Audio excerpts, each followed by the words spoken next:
Hello everyone, कैसे हैं आप लोग। एक बार फिर से स्वागत है आप सभी लोगों का चहल एकेडमी के यूट्यूब प्लेटफॉर्म पर। देखो, लास्ट क्लास में हमने जीडीपी के बारे में डिस्कस किया था। जीडीपी के बारे में हमने पढ़ा था कि जीडीपी क्या है, कि किसी देश के भौगोलिक क्षेत्र में एक निश्चित समय अवधि में उत्पादित अंतिम वस्तुओं और सेवाओं का कुल मूल्य। आज हमें पढ़ना है जीएनपी के बारे में, एनएनपी के बारे में और राष्ट्रीय आय के बारे में। देखो, लास्ट क्लास में हमने डिस्कस किया था कि जीडीपी क्या है, कि जीडीपी में ये देखा जाता है कि उत्पादन हो कहाँ रहा है। लेकिन आज हमें पढ़ना है जीएनपी के बारे में। जीएनपी में देखा जाता है कि उत्पादन कर कौन रहा है। जैसे जीएनपी की डेफिनेशन क्या है? सकल राष्ट्रीय उत्पाद, जीएनपी, एक वित्तीय वर्ष के दौरान किसी देश के निवासियों द्वारा उत्पादित अंतिम वस्तुओं और सेवाओं का मूल्य है, चाहे उनका आर्थिक क्षेत्र कुछ भी रहा हो। देखो, इस बात को ना ध्यान से आपको समझने की कोशिश करनी है। देखो, होता क्या है, जैसे एग्जांपल के लिए, कि माना कि ये इंडिया का मैप है। तो जीडीपी क्या है? जीडीपी में डिसाइड होता है कि भाई उत्पादन हो कहाँ रहा है। तो जीडीपी में एक देश के भौगोलिक क्षेत्र की अपनी इंपोर्टेंस होती है। लेकिन जीएनपी में क्या है कि उत्पादन कर कौन रहा है। ऐसा बिल्कुल हो सकता है ना कि भारतीय नागरिक है, वो कहीं विदेशों में जाकर काम कर रहे हो, तो उनकी जो आय है वो जीएनपी में इंक्लूड होती है। और ऐसा भी हो सकता है कि बाहर के विदेशी हैं जो इंडिया में काम कर रहे हैं, तो उनकी जो आय है वो जीडीपी में से माइनस होती है।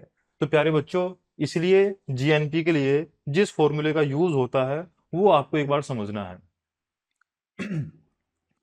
तो जीएनपी किसी देश का सकल घरेलू उत्पाद है जो विदेशों से अर्जित शुद्ध आय में जोड़ा जाता है।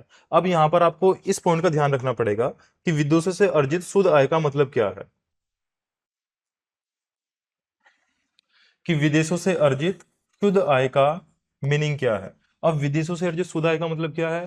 कि ऐसा डेफिनेटली हो सकता है कि जो भारतीय नागरिक है जो बाहर काम कर रहे हैं वो जीडीपी में ऐड करना है, और जो बाहर के लोग हैं जो इंडिया में काम कर रहे हैं उसको जीडीपी में से माइनस करना है। ये मतलब होता है विदेशों से अर्जित शुद्ध आय का। अच्छा, इसमें क्या क्या चीजें शामिल होती हैं? जैसे विदेश से आय के खंड में जिन घटकों का प्रयोग किया जाता है उसमें क्या क्या ऐड होता है, तो आपको ये तीन बातें याद रखनी है: निजी धन प्रेषण, बाह्य ऋण पर ब्याज, और बाह्य अनुदान।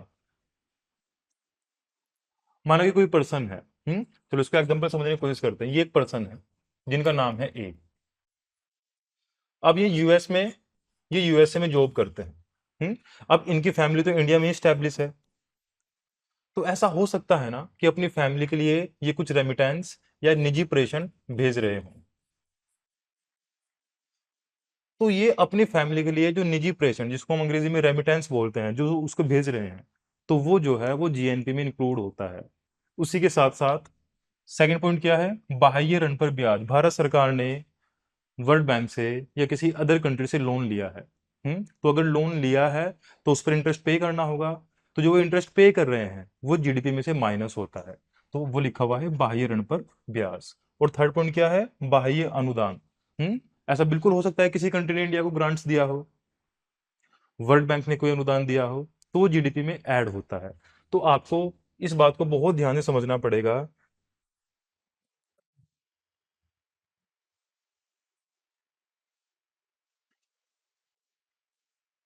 जैसे बहुत ही सिंपल तरीके से आपको समझना है।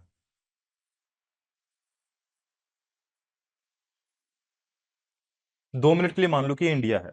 हम्म अब आपको होगी कि सर ये इंडिया तो कहीं से भी नहीं लग रहा है। मैं आपको मान लूँ कि ये इंडिया है, सिर्फ समझने के लिए, क्योंकि हमें इकोनॉमी समझना है, हमें ज्योग्राफी नहीं पढ़ना है। अब आप एक छोटी सी बात समझो। देखो, जीडीपी में क्या होता है कि इस देश के अंदर जो भी प्रोडक्शन हो रहा है वो जीडीपी में ऐड होगा। जीडीपी में यह नहीं देखा जाता कि प्रोडक्शन कर कौन रहा है। अब जीएनपी में क्या होता है? जीएनपी में देखा जाता है कि प्रोडक्शन कर कौन रहा है। जैसे एक पर्सन है, एक पर्सन है। अब ऐसा डेफिनेटली हो सकता है कि वो यूएसए जैसी कंट्री में जाकर जॉब कर रहा है, तो उसकी जो इनकम होगी वो जीएनपी में इंक्लूड होगी। उसकी इनकम जीडीपी में इंक्लूड नहीं होगी, उसकी इनकम जीएनपी में इंक्लूड होगी। तो प्यारे बच्चों, एक बहुत ही सिंपल सा फॉर्मूला आपको याद रखना है जीएनपी के लिए, कि जीडीपी प्लस विदेशों से अर्जित शुद्ध आय, विदेशों से अर्जित शुद्ध आय।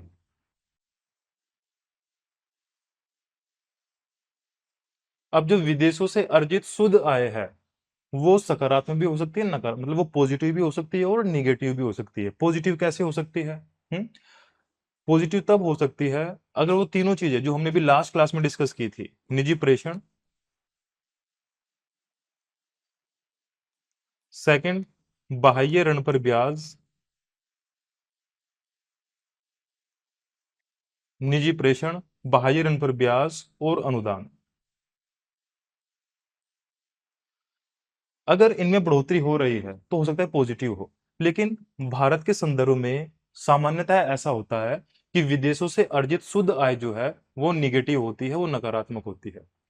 तो जैसे जीडीपी में से कुछ माइनस हो रहा है तो सामान्यतः भारत के संदर्भ में जीएनपी की वैल्यू जीडीपी से हमेशा कम होती है।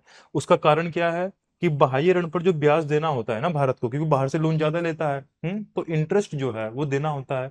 तो इंटरेस्ट के रूप में देश की जो आय है वो कहीं ना कहीं बाहर जा रही है।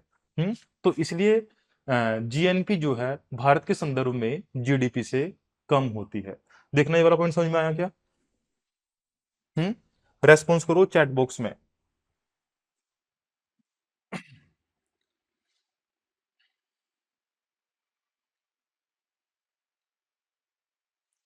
देखो प्यारे बच्चों, आप इस पॉइंट को ना बहुत ध्यान से समझो। भारत के मामले में विदेश से शुद्ध कारक आय, भारतीय निवासी द्वारा विदेशों में अर्जित आय माइनस भारत में विदेशी निवासी द्वारा अर्जित आय। अगर आप इसको ध्यान रखोगे तो जीएनपी का जो कॉन्सेप्ट है वो एकदम क्लियर हो जाएगा। फिर जीएनपी के बाद जो नेक्स्ट कॉन्सेप्ट आता है उसको हम बोलते हैं एनएनपी। जीएनपी के बाद जो नेक्स्ट कॉन्सेप्ट आता है उसको हम क्या बोलते हैं? NNP. NNP, net national product,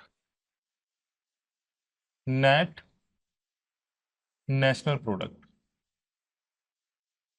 और इसको हम क्या बोलते हैं? शुद्ध राष्ट्रीय उत्पाद। अब नेट नेशनल प्रोडक्ट में क्या होता है?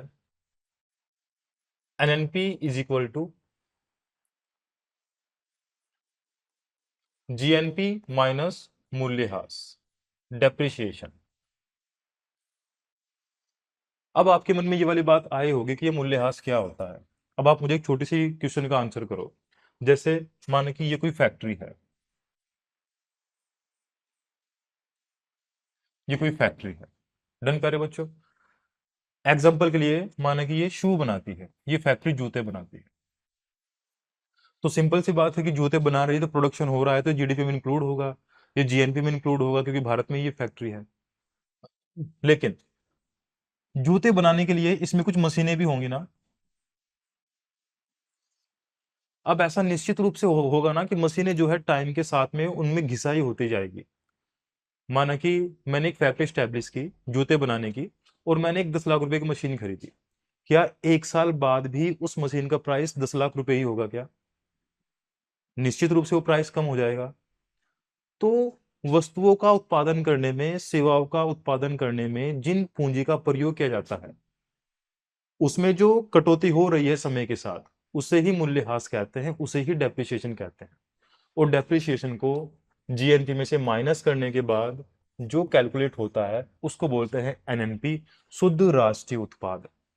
और यहां पर आपको एक छोटी सी बात और समझनी है कि शुद्ध राष्ट्रीय उत्पाद को, शुद्ध राष्ट्रीय उत्पाद को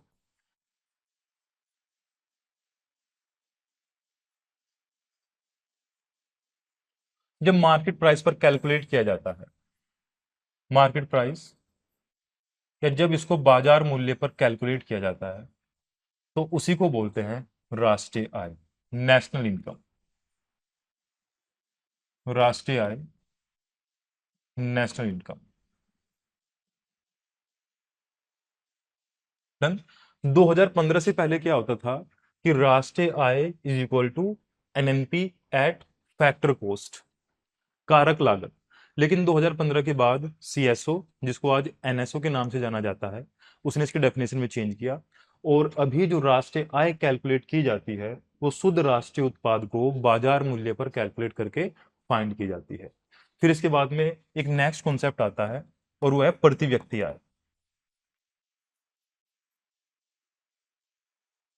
तो प्यारे बच्चों, प्रति व्यक्ति आय क्या होती है? नेशनल इनकम, राष्ट्रीय आय बटे कुल जनसंख्या। डन प्यारे बच्चों। तो ये कुछ कॉन्सेप्ट थे। अभी अगर आप प्रीवियस वीडियो और इस वीडियो को ध्यान से देखोगे तो इसमें हमने डिस्कस किया है कि जीडीपी क्या होती है। फिर जीडीपी के बाद हमने डिस्कस किया कि एनडीपी क्या होती है। फिर एनएनपी क्या होता है। फिर राष्ट्रीय आय क्या होती है। और इसके बाद प्रति व्यक्ति आय क्या होती है। अब ये जितनी भी संकल्पनाएं हैं, ये सभी के सभी आर्थिक वृद्धि को संदर्भित करती है, आर्थिक वृद्धि के संकेतक माने जाते हैं। डन प्यारे बच्चों। तो आज के लिए इतना ही। Thank you so much.